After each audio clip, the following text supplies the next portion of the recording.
everyone, I am Hallanah B Sarte from BSEd-English 3A. So I am with my little sister and her name is? My name is Ashita Zara P. Sarte. How old are you? I'm 9 years old. Okay, so in this video ay magkakaroon tayo ng activity and kailangan lang ma-remember mo kung ano yung mga word na aking sasabihin. So sa tingin mo ba, magaling ka ba mag-alala ng mga salitang naririnig mo? Sa tingin ko lang, Marunong ka? Okay. So sa tingin mo, anong mga dapat natin gawin para maalala natin ang mga salitang naririnig natin? makinig po. Makinig. So sa school niyo ba kapag si teacher ay nagsasalita ay nakikinig ka? Opo. Okay, very good. So, meron akong 10 mga salitang sasabihin. So, ano sa tingin mo, maliban sa makinig, sa tingin mo ba itong papel at ballpen na hawak mo ay makakatulong para maalala mo ang aking mga sasabihin? Opo.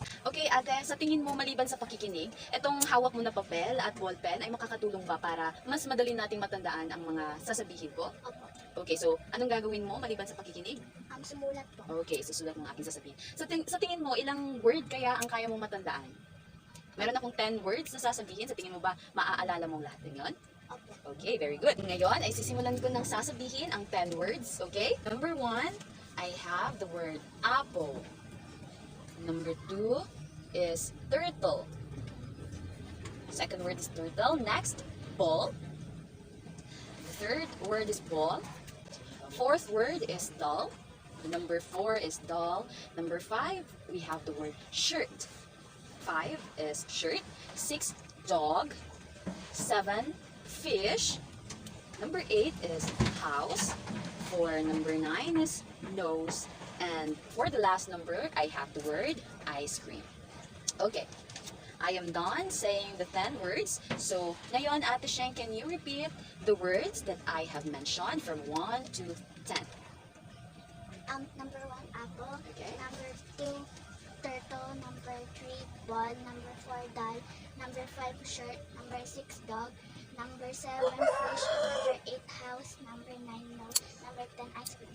Okay, very good. Sa tingin mo ba nakatulong yung habang nagsasalita, ang isang tao ay nakikinig ka at sinusunod mo? Nakakatulong mo ito para maalala mong mga sinabi ko? Opo. Okay. So next, punta naman tayo sa yung mga paborito. Ngayon, tatanungin kita, anong pinaka-paborito mong kwento na iyong nabasa na?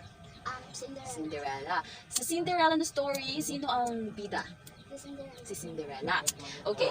Si Cinderella ba ay babae o lalaki? Babae. Babae. So si Cinderella, ano ang kulay ng kaniyang damit sa story? Blue po. Blue. Okay. Ngayon, ang blue ang kaniyang damit. Ikaw naman, ano ang paborito mong color? Blue din po. Blue. Gusto mo rin ng blue. How about fruits? Anong pinaka-paborito mong fruits na kinakain mo? Grapes. Grapes? You like grapes? Wow. How about, ano ang paborito mong kanta? Ahoy. World. Okay. Bakit mo naging paborito ang prutas na grapes? Kasi matamis. Matamis. How about the song A Whole New World? Bakit mo siya naging paborito? Kasi maganda yun. Okay, maganda. Maganda. Sige, uulitin nga natin. Ano nga yung paborito mong kwento? Cinderella. Sa kwentong Cinderella, sino ang bida? Cinderella din po. Siya ba ay babae or lalaki? Babae. Okay. Anong kulay ng damit ng bidang si Cinderella? Ikaw, ano naman ang paborito mong kulay? Blue din. Blue rin. Okay. Sa prutas naman, anong pinaka-paborito mong prutas? Grapes. Grapes. Bakit mo paborito ang grapes? Kasi matamis. Matamis. Mahilig ka sa matamis. Okay. Sa kanta naman, ano ang iyong paboritong kanta? Ahoy. Bakit mo naging paborito ang Ako? Kasi maganda pa ito. Okay, maganda ang tugtog. Okay, very good. Ngayon naman ay meron tayong pag-uusapang kwento. Okay, ngayon ang title ng kwento na aking ikukwento sa iyo ay pinamagatang or it is entitled The Three Little Pigs. Okay, in Tagalog, ang tatlong biik. Okay, so are you ready to hear the story of the Three Little Pigs? Yes. Okay. So once upon a time, there was an old mother pig who had 3 little pigs and not enough food to feed them. So when they were old enough, she sent them out into the world to seek their fortunes. So, isang araw, mayroon isang inahing baboy at mayroon siyang 3 maliliit na anak na biik. Kaya lang, ang inahing baboy ay wala siyang mapakain sa kanyang mga anak. So, sa paglipas ng panahon at pagdating ng tamang panahon, ang inahing baboy ay ipinuntan niya o inilabas niya ang kanyang mga anak sa totoong buhay para matuto silang mamuhay kung ano ang meron sa totoong mundo. Okay, naiintindihan. Next, the first little pig was very lazy. He didn't want to work at all and he built his house out of straw. So, ang panganay na biik ay tamad. Isa daw siyang tamad na biik. So, ayaw niyang magtrabaho. Kaya naman, para magkaroon siya ng bahay at matutuluyan, ang kanyang ginawa lamang ay isang bahay na gawa sa straw. Okay, so the second little pig worked a little bit harder, but he was somewhat lazy too and he built his house out of stick.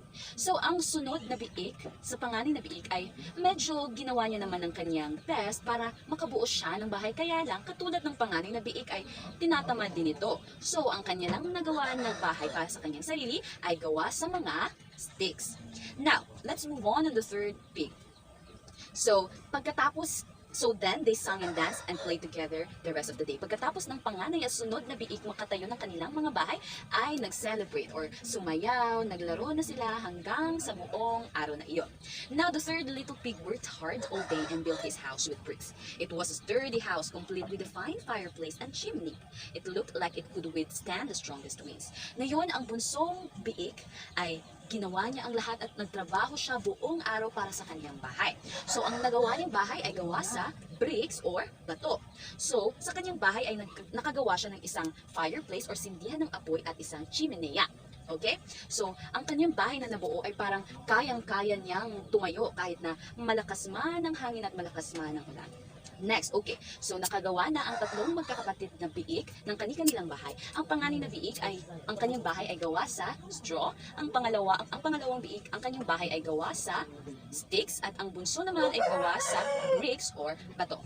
Next, on the next day, a wolf happened to pass by the lane where the three little pigs lived, and he saw the straw house, and he smelled the pig inside. He thought the pig would make a mighty fine meal, and his mouth began to water. So he knocked on the door and said, little pig, let me in, let me in." But the little pig saw the wolf's big paws through the keyhole, so he answered back, "No, no, no, not by the hairs of my chin." Okay. So, sa sumunod na araw ay may isang lobo ang dumaan sa bahay ng mga tatlong biik. So, una niyang nadaanan ang panganay na biik na ang bahay ay gawa sa straw. So, naamoy niya ang unang biik at naisip ng lobo na parang ang sarap naman kainin ng biik na ito. So, kumatok siya sa bahay ng unang biik. Ang sabi niya, o biik, papasukin mo ako." At ang biik ay nakita niya ang lobo na mayroong malalaking pangil at nasilip niya ito sa butas ng susi. So, ang panganay na biik ay sumigaw ng, "Hindi, kahit anong gawin mo, hindi kita papasukin." Kaya naman ang lobo. So, then the wolf showed his teeth and said, "Then I'll huff and I'll puff and I'll blow your house down." So he huffed and he puffed and he blew the house down. The wolf opened his jaws very wide and bit down as hard as he could, but the first little pig escaped and ran away to hide with the second little pig. So, nung sinabi ng unang biik na hindi kita papasukin, nilabas ng lobo ang kanyang malalaking pangil at sinabi niya, "Sige, iihip ako ng iihip ng malakas na hangin para mapatumba ko ang iyong bahay." So, ginawa ng lobo iyon at nagulat ang unang biik dahil natumba ang kanyang bahay na gawa sa straw. So, ang unang biik ay tumakbo mula sa lobo at pumunta sa pangalawang biik na ang bahay ay gawa sa sticks. So next, the wolf continued down the lane and he passed by the second house made of sticks. And he saw the house and he smelled the pigs inside. And his mouth began to water as he thought about the fine dinner they would make. So he knocked on the door again and said, little pigs, let me in, let me in." But the little pigs saw the wolf's pointy ears through the keyhole. So they answered back, "No, no, no, not by the hairs on our chins." So, pagkatapos niya sa isang bahay ng biik, ay sumunod naman siya sa pangalawang bahay ng biik na gawa sa sticks. So, dalawang biik na ang kanyang naaamoy at naiisip ng lobo na masarap ang kanyang kakainin mamaya pang tanghalian. So, kumatok ulit ng lobo sa pintuan ng bahay na gawa sa stick. At sinabi ulit ng lobo, mga biik, papasukin niyo ako." At nakita naman ng mga biik ang kanyang matutulis na mga tenga at sinabi, hindi. Kahit anong gawin mo, hindi ka namin papasukin." So the wolf showed his teeth and said, "Then I'll huff and I'll puff and I'll blow your house down." And the wolf was greedy and he tried to catch both pigs at once, but he was too greedy and got neither. His big jaws clamped down on nothing but air, and the two little pigs scrambled away as fast as their little hooves would carry them. So, ginawa ulit ng lobo ay inihipan ang bahay na gawa sa stick, at sa sobrang gusto niyang makuha ang dalawang biik ay wala siyang nakuha sa kanila. Kaya naman, hinabol ng wolf ang dalawang pig. Muntik na niyang makuha iyon, kaya lang hindi pa rin siya nagtagumpay. And then the two pigs made it to the brick house and slammed the door closed before the wolf could catch them. The three little pigs, they were very frightened. They knew the wolf wanted to eat them. And what was very, very true, the wolf hadn't eaten all day and he had worked up a large appetite chasing the pigs around, and now he could smell all three of them inside, and he knew that the three little pigs would make a lovely feast. Sa pagtakas ng dalawang biig mula sa bahay na gawa sa stick, ay pumunta sila sa pangatlong biig na ang bahay ay gawa sa bricks or bato. So, ang wolf ay sumunod ang lobo. At nung naabutan niya ang bahay na gawa sa bato ay tatlong biig na ang kanyang naaamoy.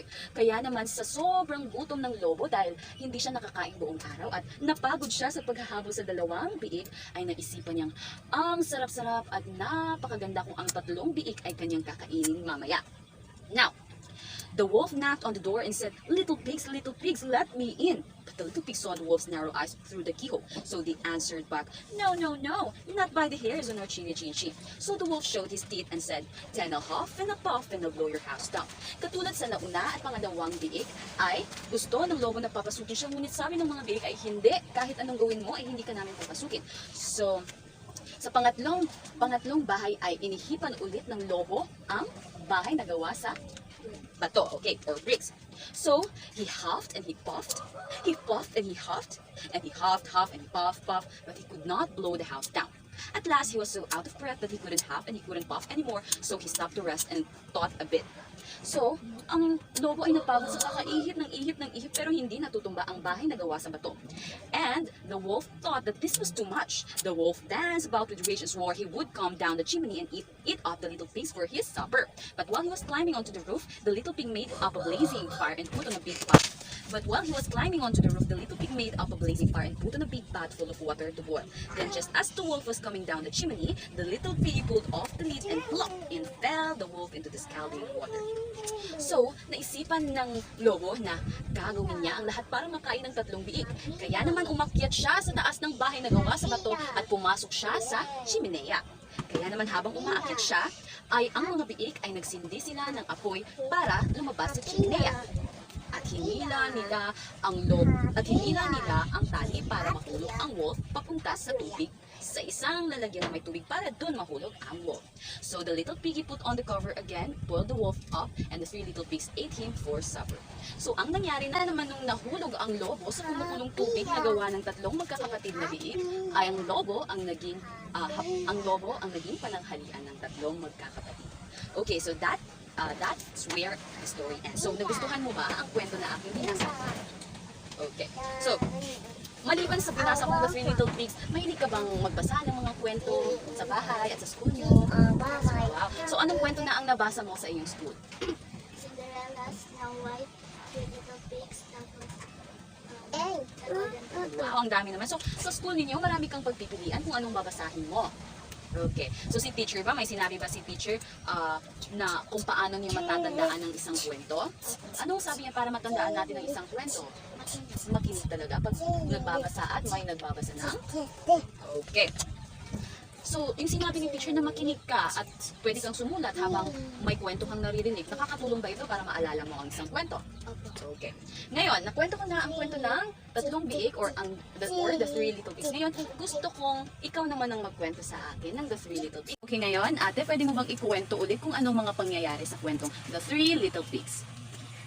First, merong matandang nanay na pig, and then meron siyang tatlong anak na pigs din.